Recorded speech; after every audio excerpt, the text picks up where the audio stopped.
Programang Bawal ang Pasaway ni Winnie Monsod, ibinahagi ng dating unang ginang at ngayon Ilocos Representative Imelda Marcos ang kwento ng pagmamahalan ng dating Pangulong Ferdinand Marcos. Narito ang bahagi ng panayam.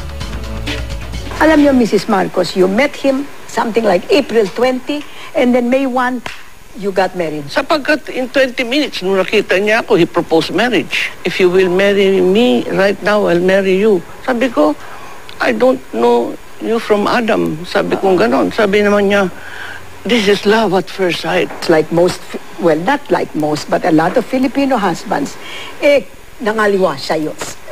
Nangaliwa siya sa inyo. Marami sabi nangaliwa, pero hindi ko naniwala eh. Huy! Naku!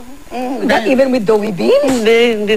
Gawa yun ng politika at mga dayuhan. Hindi totoo yan. You're telling me that he was faithful to you? Itong simulat si Dowie Beams sa akin nung doon kami sa Hawaii, naghihingi ng patawad kasi ginamit siya ng mga kalaban namin. Paano lumago ang inyong kayamanan? Ang investment niya, yung ilalim ng basement ng bahay, puro ginto. Yung basement niyo sa San Juan? Oo, noon. Nakita niyo, puro ginto. Ginto. O anong sinabi niya? Saan niya nakuha yung ginto? Sabi ko, kasi abogado siya ng mga Benguet, Atlas, Lepanto, nung before the war. Kaya kasi nung naging top-notcher siya, ang pinili niya, hindi mga iba-ibang corporations, kundi mina. Naniniwala siya sa gold. With his earning, and then he traded in gold. Tapos, bakit nung bumalik siya, hindi siya nagsumbong? Na ganun pala. Wala naman maniniwala sa kanya. How many times a week do you shampoo your hair? Because your hair looks so...